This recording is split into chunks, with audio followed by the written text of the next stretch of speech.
नमस्कार दोस्तों, गुरुशाला में आप सबका एक बार फिर से बहुत बहुत स्वागत है। उम्मीद करता हूँ आप सब लोग बहुत अच्छे होंगे, सब कुछ सही चल रहा होगा। एग्जाम की तैयारी बहुत बढ़िया चल रही होगी। एग्जाम बहुत पास आ गया है, आप लोगों को लग के मेहनत करनी है। मौसम भी बहुत अच्छा है, ठंड आ गई है मौसम के अंदर।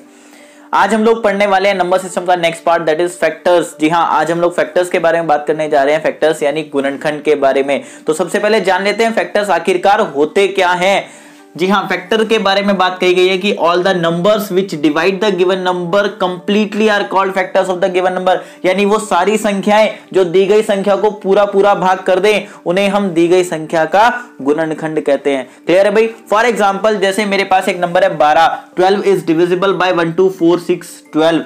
जो 12 है ये 1 2 3 4 6 12 इन सबसे पूरा पूरा भाग हो जाता है। इसका मतलब ये होगा कि 12 के फैक्टर्स होंगे 1 2 3 4 6 और 12। इसी के साथ साथ कुछ नोट यहां पर आप लोगों को लिख लेने हैं। पहली बात कि 1 is factor of every number. जो 1 होता है वो हर एक संख्या का फैक्टर होता है और इसे हम smallest factor of the number भी कहते हैं। किसी भी संख्या का सबसे छोटा फैक्टर, सबसे छोटा गुणनखंड 1 ही होता है। दूसरी बात यह है कि every number is the factor of itself. हर एक संख्या अपने आप का भी एक गुणनखंड होती है और अपने आप का सबसे बड़ा गुणनखंड होती है। क्लियर है भाई? तो ये बातें थी फैक्टर्स के बारे में। थोड़ा सा आगे बढ़ जाते हैं, फैक्टर्स के बारे में आपसे क्या क्या बात कर सकता है इसकी बात हम लोग कर लेते हैं कि पेपर में आपसे क्या क्या पूछ सकता है। पहले मैं ये बात सबको बिल्कुल क्लियर कर दूं कि ये जो सेशंस चल रहे हैं ये बिल्कुल बेसिक्स पर चल रहे हैं। एसएससी, बैंकिंग और कोई भी जो बड़े कॉम्पिटिटिव एग्जाम्स हैं उनके लिए अभी इसमें ज्यादा कुछ नहीं है। फिलहाल जो हमारा फोकस है वो कंप्लीटली केवीएस पीआरटी के एग्जाम पर है, जो 22 दिसंबर को होना है। उसके अंदर जो जो पूछ रहा है उसकी बात हम लोग यहाँ कट टू कट कर रहे हैं, कुछ भी मतलब एक्सप्लेन नहीं कर रहे हैं कि ये ऐसा क्यों है, कैसे है। ठीक है भाई, कट टू कट बातें कर रहे हैं। तो जिसको अपने बेसिक्स पर थोड़ी सी कमांड बनानी है वो इस सेशंस को देख सकता है। चैनल को सब्सक्राइब करके रखो, जब भी हम लोग यहाँ पर पूरी डिटेल में बात करेंगे कि कौन से चैप्टर में कैसे कैसे पढ़ना है, किसी भी टॉपिक पर डिटेल में जब भी डिस्कशन करेंगे तो आपको उसका नोटिफिकेशन मिल जाएगा। क्लियर है भाई? चलिए आगे बढ़ जाते हैं फैक्टर्स को लेकर कि फैक्टर्स पर सवाल कैसे कैसे बन सकते हैं इसकी बात कर लेते हैं। ओके, मूव करते हैं। देखो भाई, सबसे पहले आप लोगों से पूछ सकता है कि किसी भी दिए गए नंबर के कितने फैक्टर्स एग्जिस्ट करते हैं। जैसे अगर उसने पूछ लिया फैक्टर्स ऑफ 24, तो भाई मुझे पता है 24 1 2 3 4 6 8 12 24 इन सबसे पूरा पूरा भाग हो रहा है। तो मेरे पास कितने फैक्टर्स आ गए? 2 4 6 और 2 8, यानी कि 8 फैक्टर्स। सॉरी, यहाँ पर 6 लिख दिया है। इसके 24 के कितने फैक्टर्स हो गए? 8। ठीक है भाई, कल को उसने 96 पूछ लिया तो एक बार को मैं 96 भी बता दूंगा कि यार 1 इंटू 96 2 आ गए, 2 इंटू 48 2 आ गए, 3 इंटू 32 आ गए, 4 इंटू 24 6 इंटू 16 8 इंटू 12, यानी टोटल मेरे पास आ गए 12 फैक्टर्स। ठीक है जी, इसका भी बता दिया। लेकिन अगर कल को पूछ लिया 324 के कितने फैक्टर्स, तो ये वाले तरीके से बहुत दर्द होगा। तो इस केस में हम लोगों को करना क्या है ये समझ लो। आपको 324 का प्राइम फैक्टराइजेशन कर लेना है, जो आप लोग बचपन से करते आ रहे हो। ठीक है भाई, 324 को 2 से भाग लगाया 162 आया, फिर 2 से भाग लगाया 81, 3 से 27, 3 से 9, 3 से 3, फिर 3 से 1। ये प्राइम फैक्टराइजेशन हो गया। तो कल को मैं 324 को 2 पावर 2 और 3 पावर 4 लिख दूं, किसी को कोई दिक्कत नहीं होनी चाहिए। 2 बार आया इसलिए 2 की पावर 2, 3 4 बार आया इसलिए 3 की पावर 4। Is it clear? उसके बाद मुझे क्या करना है, जो भी पावर्स आई मेरे फैक्टर्स की, यहां पर पावर है 2, इसमें 1 जोड़ दोगे आपको मिल जाएगा 3। इसकी पावर है 4, इसमें भी 1 जोड़ दोगे आपको मिल जाएगा 5। जो जो आपको जोड़ के मिल रहा है 3 और 5, इन दोनों को मल्टीप्लाई कर दो, 3 पंजे 15, यानी कि 324 के 15 फैक्टर्स होंगे। ये बात डन। एक और एग्जांपल ले लेते हैं, जैसे कि 2700 2700 के फैक्टर्स मुझे निकालने थे। 2700 के कितने फैक्टर्स हैं? तो 2700 का फैक्टराइजेशन मैंने कर लिया, 2 की पावर 2, 3 की पावर 3, 5 की पावर 2। ये आप लोग करके देख लेना, बिल्कुल ऐसे यही आएगा। क्लियर है? फिर मुझे क्या करना है, सारी पावर्स में एक एक जोड़ देना है। 2 में 1 जोड़ोगे 3 आ जाएगा, 3 में 1 जोड़ोगे 4 आ जाएगा, 2 में 1 जोड़ोगे फिर से 3 आ जाएगा और इन सबको गुणा कर देना है। 3 चौक 12, 12 3 36, 36 फैक्टर्स हो गए जी किसके? 2700 के। क्लियर है? अब इसको थोड़ा सा आगे बढ़ा लेते हैं। इसके अंदर और क्या पूछ सकता है? बात यहां बिल्कुल खत्म नहीं होती, इसको और भी दर्दनाक बनाया जा सकता है। इसी सवाल में वो आपसे पूछ सकता है 2700 के इवन फैक्टर्स कितने हैं और ऑड फैक्टर्स कितने हैं। तो अब हम लोग इसके ऊपर बात कर लेते हैं कि इवन कैसे निकाले और ऑड कैसे निकाले। राइट है भाई? टोटल फैक्टर्स निकालना हम लोग सीख चुके हैं। क्लियर है? तो मूव कर जाते हैं आगे। अब एक नई कहानी हमारे सामने आ गई। उसने बोला 360। 360 एक नंबर है जिसके नंबर ऑफ ऑल फैक्टर्स बताने हैं, भाई इसके टोटल कितने फैक्टर्स हैं। फिर नंबर ऑफ ऑड फैक्टर्स भी बताने हैं, उन ऑल फैक्टर्स में से ऑड कितने हैं ये भी बताना है, ऑड यानी विषम गुणनखंड बताना है। उसके बाद नंबर ऑफ इवन फैक्टर्स यानी कि सम गुणनखंड भी बताना है कि सम कितने हैं। क्लियर है भाई, इसकी बात करनी है। तो कैसे करना है, मैंने आपको अभी बताया कि सबसे पहले आपको प्राइम फैक्टराइजेशन कर लेना है। 360 का फैक्टराइजेशन करोगे तो ये आएगा, यानी कि 2 की पावर 3, 3 की पावर 2 और 5 की पावर 1, ये बात डन। उसके बाद टोटल नंबर ऑफ फैक्टर्स निकालने के लिए अपन क्या करते हैं, जो भी पावर्स आई इनमें एक एक जोड़ दोगे। यानी यहां पर जो 3 है इसमें एक जोड़ दोगे, आपको मिल जाएगा 4, 2 में एक जोड़ दोगे मिल जाएगा 3 और 1 में एक जोड़ दोगे मिल जाएगा 2। तो मेरा आंसर आ गया 4 3 12, 12 दूनी 24, यानी 360 के टोटल फैक्टर्स कितने हैं 24, ये बात डन। उसके बाद ये आपसे कह रहे हैं नंबर ऑफ ऑड फैक्टर।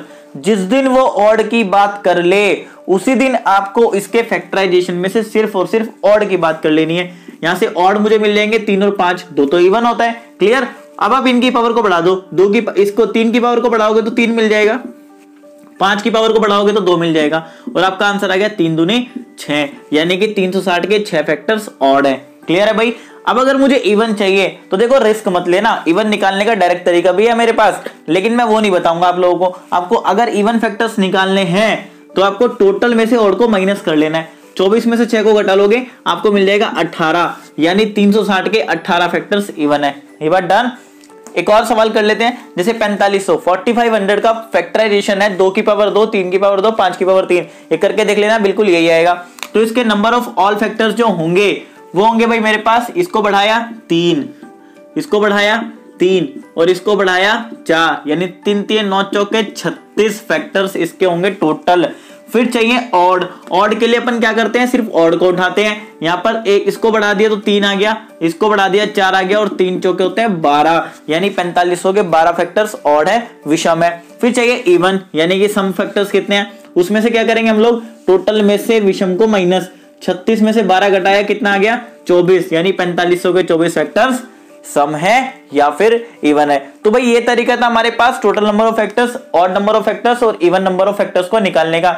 अब कल को कहानी इससे भी ज्यादा दर्दनाक हो सकती है जब वो आपसे पूछेगा कि इनके फैक्टर्स का सम बताओ। जी हाँ, ये भी पूछ सकता है कि भाई 360 के सारे फैक्टर्स का सम बताओ, या फिर इसके सिर्फ ऑड फैक्टर्स का सम बताओ, या इसके सिर्फ इवन फैक्टर्स का सम बताओ।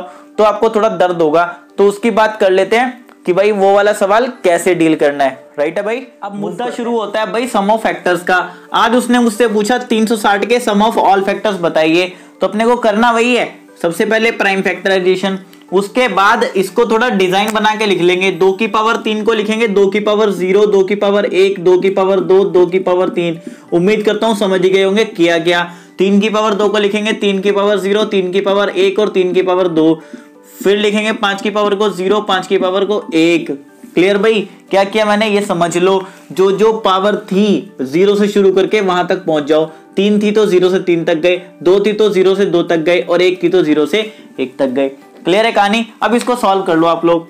भाई 2 की पावर 0, किसी भी नंबर की पावर 0 हो तो आंसर 1 होता है। ठीक, 2 की पावर 0 आ जाएगा 1, 2 की पावर 1 होता है 2, 2 की पावर 2 4, 2 की पावर 3 8। ठीक, 3 की पावर 0 1, 3 की पावर 1 3, 3 पावर 2 9। इधर आ जाएगा 5 पावर 0 1 और 5 पावर 1 5। इसको सॉल्व करोगे तो 8 4 12 और 2 14 और 1 15। यहां आ जाएगा 9 3 12 और 1 13 और 5 और 1 6। क्लियर भाई। जब आप इसको वापस सॉल्व करोगे तो 15 6 की 90, ये 90 हो गया और 39 सा 117, यानी मेरा आंसर आ गया 1170। मतलब 360 के जितने भी फैक्टर्स हैं अगर मैं उन सबको जोड़ दूं तो मेरे पास 1170 आएगा। क्लियर। सेम इस केस में अगर हम निकालना चाहें तो मिलने वाला है 2 की पावर 0, 2 की पावर 1, 2 की पावर 2, 3 की पावर 0, पावर 1, पावर 2। 5 का मैं नीचे लिख देता हूं, 5 पावर 0, पावर 1, पावर 2, पावर 3। थोड़ी देर बाद ही आपको ऐसा दिखेगा 1 2 4, 1 2 का 4, ये हो जाएगा 1 3 और ये 9। ठीक, और इधर जब इसको सॉल्व करोगे तो मिलेगा 1 5 25 और 125। ठीक, वापस सॉल्व करके 4 2 6 और 1 7, 9 3 12 और 1 13 और उसके बाद 125 5 25 150 और 6 156 156। क्लियर भाई। जब मल्टीप्लाई करोगे तो आपको मिलेगा 7 इंटू 13 × 78, 7 13 पंजे 65, 7 72, 7 13 कम 13 और 7 20, 7 8 56, 5 7 दूनी 14 और 5 19, 1 ये बच गया, 1 एज इट इज, 7 दूनी 14, यानी ये आ जाएगा 14,196 4500 के सारे फैक्टर्स का sum. Is it clear to everyone? Move करते हैं। कल को अगर उसने यहां पर पूछ लिया, मैं सिर्फ इसके साथ डील करना सिखा रहा हूं आप लोगों के साथ, आप लोगों को, उसने पूछ लिया सम ऑफ ऑड फैक्टर्स, सिर्फ ऑड फैक्टर्स का सम पूछ लिया जी आज, कि 360 के ऑड फैक्टर्स का क्या सम होगा, तो अपने को वापस वही वाली कहानी को दोहरा देना है, इतिहास को वापस दोहराना है। क्या बताया था मैंने पहले कि सिर्फ ऑड को उठाओगे। यहां पर ऑड है 3 और 5, तो 3 और 5 का जो ब्रैकेट था वो ये था, इससे मुझे मिल रहा था 13 और 6, यानी आ जाएगा 13 इंटू 6 यानी 78। और अगर उसने पूछ लिया सम ऑफ इवन फैक्टर्स, तो इवन के लिए मैं क्या करूं भाई, 1170 टोटल सम में से ऑड वाला सम माइनस कर दूंगा, तो ये मुझे मिल जाएगा सम ऑफ इवन फैक्टर्स। अब 170 में से 78 घटाओगे तो 70 निकल गया, फिर ये 1092, ये आपका आंसर हो गया। Is it done? किसी को कोई डाउट नहीं होना चाहिए इसके अंदर। कोई भी डाउट फिर भी आता है आप लोगों को तो आप लोग फेसबुक ग्रुप पर हम लोगों से पूछ सकते हो, कोई प्रॉब्लम वाली बात नहीं, आपको तुरंत क्वेरी का सॉल्यूशन दिया जाएगा। क्लियर है भाई? चलिए मूव कर जाते हैं आगे फैक्टर्स में, और आप लोगों को क्या पढ़ना है आगे इसकी बात कर लेते हैं। राइट है? अब आ गया भाई HCF। HCF यानी हाईएस्ट कॉमन फैक्टर, यानी मासापा, हिंदी में बोलते हैं महत्तम समापवर्तक। क्लियर है भाई? ये क्या बला है इसके बारे में बात कर लेते हैं। मान लो कल को मुझसे कोई आके बोले कि 24 36 42 इनका HCF निकाल, तो सबसे पहले इन तीनों में से मैं इस वाली प्रजाति को जानता हूं फैक्टर्स को, अभी फैक्टर्स की बात कर चुके हैं, तो मैंने सबसे पहले इन तीनों के फैक्टर्स लिख लिए, 24 के ये सब फैक्टर्स, 36 के ये सब और 42 के ये सब। Is it clear? उसके बाद उसने बोला कॉमन यानी जो सब में हो। ठीक भाई, इन सब में कौन कौन आ रहा है? इन सब में आ रहा है 1 2 3 6, ये सब आ रहे हैं, इसके अलावा और कोई नहीं आ रहा, तो ये कॉमन आ गए। फिर उसने बोला हाईएस्ट, इन सब में हाईएस्ट कौन होगा? 6, मतलब 6 जो होगा वो HCF होगा, यानी हाईएस्ट कॉमन फैक्टर होगा किस किस का? 24 36 और 42। क्लियर? तो HCF के बारे में एक बात कही गई कि HCF एक ऐसा नंबर है, HCF is the number which divides the given numbers completely, और इससे बड़ा कोई नंबर एग्जिस्ट नहीं करेगा, क्योंकि ये हाईएस्ट कॉमन फैक्टर है। हाईएस्ट है, हाईएस्ट मतलब हाईएस्ट से ऊपर कुछ होगा ही नहीं। क्लियर है कहानी? ये तो हुआ HCF का कंसेप्ट। अब हम लोग बात कर लेते हैं यहां से सवाल कैसे बनते हैं और उनसे डील कैसे करना है। हम लोग को ऐसे नहीं करना पेपर के अंदर, ये तो मैंने आपको कंसेप्ट समझाया कि भाई कंसेप्ट क्या है, HCF होता है क्या है, इसके बारे में बात करी। क्लियर है? तो मूव कर जाते हैं सवाल की तरफ। तो समय आ गया कि आप लोगों को HCF का एक और कंसेप्ट बता दिया जाए। आपको बोला गया 108 288 360 इनका HCF निकालो, तो भाई जनरल अप्रोच तो ये है कि इनका प्राइम फैक्टराइजेशन कर लेंगे। 108 को लिखेंगे 2 की पावर 2 3 की पावर 3, ठीक, 288 को ये और 360 को ये। क्लियर है भाई? HCF कहता है कि भाई मेरे लिए कॉमन फैक्टर्स उठा के उनकी लीस्ट पावर चढ़ा दो। क्लियर? तो अपने को करना क्या है, इन सब में से कॉमन फैक्टर्स को उठाना है। कॉमन यानी जो सब में हो। अब सब में तो 2 भी है और 3 भी है, तो मैंने 2 को भी उठा लिया, 3 को भी उठा लिया। फिर चाहिए मुझे लीस्ट पावर, लीस्ट यानी सबसे कम पावर। अब 2 की सबसे कम पावर मेरे पास है 2, तो 2 की पावर 2 लगा दी।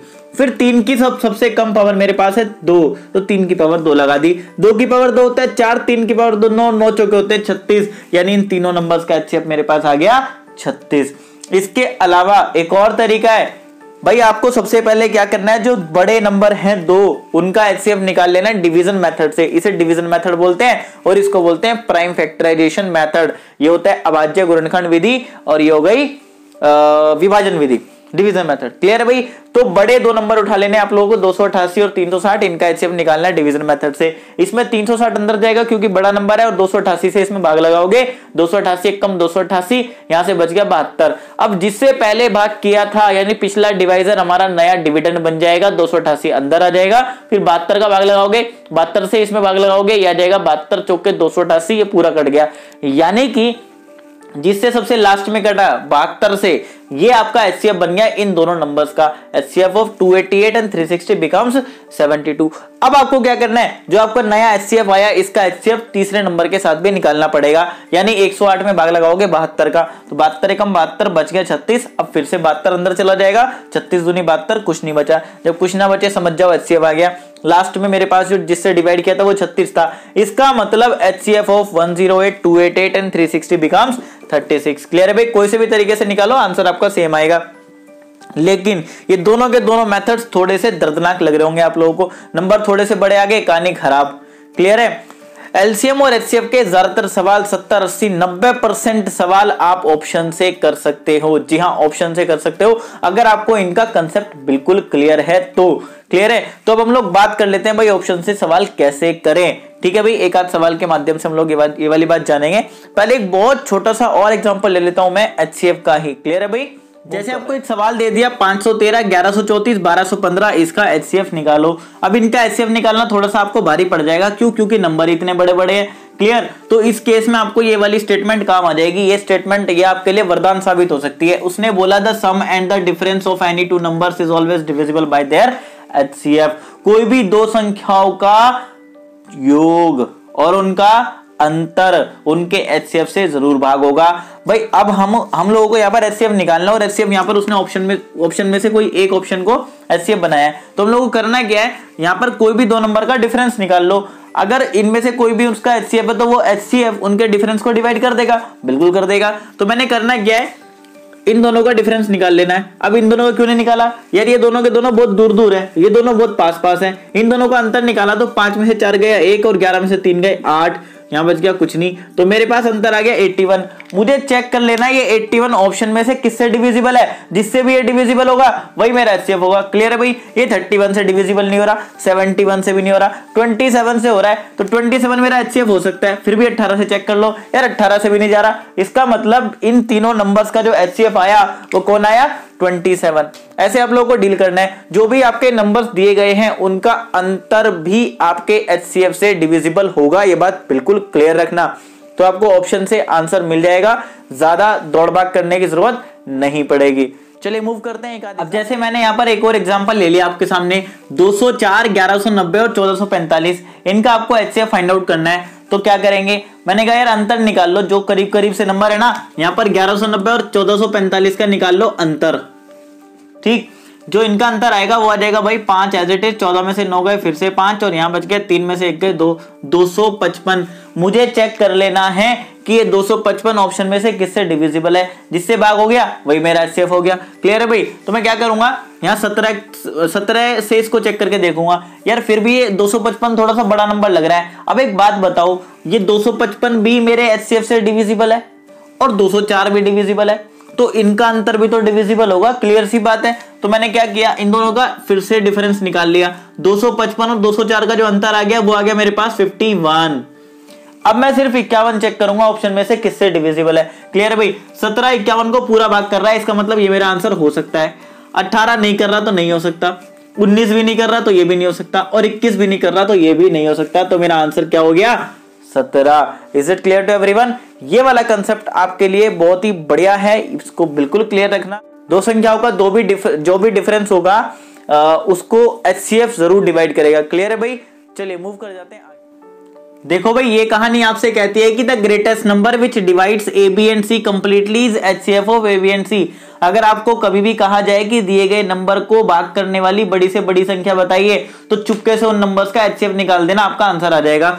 ठीक है भाई, यानी कि जैसे उसने पूछा find the greatest number which divides this and this exactly. ठीक है, 3556 और 3444 को पूर्णतः विभाजित करने वाली सबसे बड़ी संख्या बताइए। क्लियर, तो अपने को कुछ नहीं करना, इन दोनों का एचसीएफ निकाल लेना है। राइट है भाई, तो अपने को करना क्या है, ऑप्शन में चेक कर लेना है कौन सा इनको पूरा पूरा डिवाइड करेगा। इसके लिए मैंने आप लोगों को एक फंडा बताया था कि डिफरेंस निकाल लो। ठीक, तो मुझे करना क्या है, इन दोनों का डिफरेंस निकाल लेना है भाई। दोनों का अंतर आ जाएगा 6 में से 4 गए 2, 5 में से 4 गया 1 और 5 में से 4 गया फिर से 1, 112। क्लियर। अब मैं ये चेक करने वाला हूं कि ऑप्शन में से कौन सा बंदा इस 112 को डिवाइड करेगा। उससे पहले मुझे एक और आइडिया मिल गया कि भाई ये भी एक इवन नंबर, ये भी एक इवन नंबर, ये भी 2 से भाग हो रहा है, ये भी 2 से भाग हो रहा है, मतलब एचसीएफ में 2 तो जरूर आएगा क्योंकि एचसीएफ में कॉमन फैक्टर जरूर आता है। क्लियर। अब 23 और 25 मेरा आंसर बिल्कुल नहीं हो सकता, राइट है, क्योंकि ये तो ऑड नंबर्स हैं। तो मुझे मेरा जो कंपटीशन बच गया वो 26 और 28 के बीच में बच गया। क्लियर है। अब 26 और 28 भी बड़े फेमिलियर से नंबर है, इन्हें मैं बहुत अच्छे से जानता हूं। 26 बनता है 2 और 13 से, ये बनता है 7 और 4 से। क्लियर है। तो मैं सिर्फ ना यहां पर चेक करने वाला हूं कि कौन सा नंबर 112 को डिवाइड करेगा। 100 उसमें भी मैं पूरा नहीं 13 और 7 में से चेक कर लूंगा। भाई 13 इसको पूरा डिवाइड नहीं कर पाएगा, 13 के पहाड़े में कहीं भी 112 नहीं आता। 7 कर देगा, 7 एकम 7, 7 छिंग 42। इसका मतलब 28 वो नंबर है जो इसको डिवाइड कर पा रहा है और इनका एचसीएफ हो सकता है, यानी कि मेरा आंसर हो गया 28। मुझे पूरा सॉल्व करने की जरूरत नहीं है। चलिए भाई आगे बढ़ जाते हैं, अगली स्टेटमेंट पढ़ लेते हैं। भाई ये क्या कहना चाह रहा है, राइट है। देख लो भाई दूसरी कहानी आपसे क्या कह रही है, कह रही है कि the greatest number which divides A B and C leaving remainders x y and z respectively is. A B और सी को भाग करने वाली बड़ी से बड़ी संख्या जिससे शेषफल एक्स वाई और जेड बचे कौन सी होगी। HCF of A minus x, B minus y and C minus z. मतलब मुझे क्या करना है, ए में से तो इसका रिमाइंडर यानी एक्स घटाना है, बी में से उसका रिमाइंडर यानी वाई घटाना है, सी में से उसका रिमाइंडर यानी जेड घटाना है और उनका एचसीएफ निकाल देना, मेरा आंसर आ जाएगा। क्लियर है भाई। जैसे सवाल पूछा greatest number which on dividing 1657 and 2037 leaves remainders 6 and 5 respectively. आपको रिमाइंडर भी दे दिए, नंबर भी दे दिए, तो क्या करोगे आप, जो भी नंबर है 1657 इसमें से इसका रिमाइंडर यानी 6 माइनस कर देना, आ जाएगा 1651। उसके बाद 2037 में से इसका रिमाइंडर यानी 5 माइनस कर देना तो आपको मिल जाएगा 2032। आपको अल्टीमेटली इन दोनों का एचसीएफ निकालना है। एचसीएफ के लिए मैंने अभी फंडा बताया, दोनों का डिफरेंस निकाल लो। डिफरेंस निकालोगे 2 में से 1 जाएगा, 1 बचेगा, 13 में से 5 जाएगा, 8 बचेगा, 9 में से 6 जाएगा और 3 बचेगा, यानी 381 इनका डिफरेंस आ गया। अब मैं सिर्फ चेक करने वाला हूं ऑप्शन में से कौन सा नंबर इस डिफरेंस को पूरा डिवाइड कर देगा, वही मेरा आंसर होगा। भाई क्लियर सी कहानी है, मेरे पास जो है 2 ऑप्शन है 235, 305, ये मेरे आंसर बिल्कुल नहीं हो सकते। क्यों नहीं हो सकते यार, इनके लास्ट में 5 आ रहा है और 5 की टेबल में जो भी नंबर आएगा वो उसके लास्ट में या तो 5 होगा और या तो 0 होगा। 381 के लास्ट में ना तो 5 है ना तो 0 है, इसका मतलब ना तो ये डिवाइड कर पाएगा और ना ही ये डिवाइड कर पाएगा। क्लियर है। अब बारी आती है इसकी और इसकी, राइट है भाई, कोई तकलीफ तो नहीं है। अब मुझे चेक करना पड़ेगा 123 इसको डिवाइड करेगा, ये 127 डिवाइड करेगा। तो देखो बहुत ही सिंपल सी कहानी है, आपको दिख रहा है ये 100 के आसपास का नंबर है, 300 के आसपास का है। क्लियर है। तो इसका ट्रिपल ही हो सकता है ना। आप 3 का ट्रिपल करोगे 3 3 9, यहां पर 9 आना चाहिए। अगर आप 7 का करोगे 7 3 21, तो मोस्ट प्रोबेबली चांसेस हैं कि 127 ही इसका आंसर है। 127 ही इसको डिवाइड करेगा। फिर भी करके देख लो, साइड में कोने में 127 को 3 से गुणा करके देखोगे तो 381 आएगा। इसका मतलब 127 इसको पूरा भाग करेगा, तो मेरा आंसर क्या हो गया 127। क्लियर है भाई। तो ये सवाल ऐसे होगा। अब एक और तीसरी और लास्ट बात कर लेते हैं, उसके बाद ये चैप्टर फिनिश हो जाएगा। आप लोगों का कंसेप्ट की बात खत्म हो जाएगी। फिर किसी वीडियो में हम लोग एचसीएफ पर जो बने हुए सवाल हैं, अलग अलग टाइप से जो सवाल बन सकते हैं, उसकी बात कर लेंगे। क्लियर है भाई। मूव कर जाते हैं आगे। देखो भाई तीसरी और सबसे आखिरी बात तो ये है कि greatest number which divides A B and C leaving same remainder in each case. मतलब ए बी और सी को भाग करने वाली सबसे बड़ी संख्या जिससे हर एक स्थिति में समान शेषफल बचे, वो कैसे निकलेगी। यार इस बार ना उसने शेषफल दिया ही नहीं, ये बता दिया समान बचे। तो उस केस में अपने को करना क्या है, इनका इंडिविजुअल डिफरेंस निकालना है। पहले कह रहा है ए और बी का अंतर निकालो, फिर कह रहा है बी और सी का अंतर निकालो, फिर कह रहा है सी और ए का अंतर निकालो और उनका एचसीएफ निकाल दो। क्लियर है भाई। तो जैसे एक सवाल दिया, find the greatest number that will divide 43, 91 and 183 so as to leave the same remainder in each case. कहता है कि इन तीनों नंबर्स को भाग करना है और सेम रिमाइंडर आना चाहिए। तो ऐसी बड़ी से बड़ी संख्या क्या होगी भाई। मैं चुपके से सबसे पहले इन तीनों नंबर्स को ऐसे लिख लूंगा और फिर इनका अंतर निकाल लूंगा। यार इन दोनों में कितना अंतर होगा, इन दोनों का अंतर होगा जी 48। क्लियर। फिर इन दोनों का अंतर निकालूंगा, अंतर आ गया 3 में से गया 2 और ये 9, राइट है भाई। फिर इन दोनों का अंतर निकाल लूंगा, इनका अंतर आ जाएगा मेरे पास 0 और 14, यानी अब मेरे पास अल्टीमेटली नंबर्स आ गए 48, 92 एंड 140। अब मुझे चेक करना है क्या कि एक ऐसा नंबर ढूंढना पड़ेगा जो इन तीनों का HCF हो। HCF यानी कि एक ऐसा नंबर जो इन तीनों को पूरा पूरा भाग कर दे। यार सिंपल दिख रहा है, तीनों इवन नंबर हैं, ये भी और ये भी, मतलब ये 2 से भाग होंगे, तो जो भी ऑप्शन में आपको इवन दिखे वही आंसर होना चाहिए। यार ऑप्शन में 3 और दिख रहे हैं, 7, 13 और 9, ये बिल्कुल आंसर नहीं हो सकते। तो मेरा आंसर क्या हो गया? A option, that is 4। तो 4 वो सबसे बड़ी संख्या है जो इन सबको भाग करके रिमाइंडर 3 दे दे। क्लियर है भाई? ये कहानी थी HCF के बारे में, जो बेसिक बातें थी वो आज हम लोगों ने कर ली। उम्मीद करता हूं आप लोगों को ये वाला चैप्टर पसंद आया होगा। नेक्स्ट सेशन में हम लोग मल्टीपल्स की और एलसीएम की बात करेंगे, और उसके बाद आपका रह गया है फ्रैक्शंस एंड डेसिमल्स। आपका नंबर सिस्टम इसी में ओवर हो जाएगा। उम्मीद करता हूं आज का वीडियो आप लोगों को पसंद आया होगा, मजा लिया होगा आप लोगों ने इस वाले कंसेप्ट का बहुत अच्छे से। ठीक है भाई, अगर पसंद आया हो तो लाइक जरूर करना और सब्सक्राइब भी कर दो चैनल को, बेल आइकन को क्लिक कर दो ताकि आने वाले वीडियोस के नोटिफिकेशन सबसे पहले आप तक पहुंच जाए। और हो सके तो प्लीज वीडियोस को शेयर करना बिल्कुल मत भूलो। कोई भी क्वेरीज हैं तो दिए गए व्हाट्सएप नंबर पे हमसे कांटेक्ट करो, और कोशिश करो कि जल्दी से जल्दी हमसे हमारे Facebook group Gurushala we build the nation, इस पर जुड़ जाओ। क्लियर है भाई? तो आज की क्लास यहीं पर खत्म करते हैं। Wind up for the day. नमस्कार।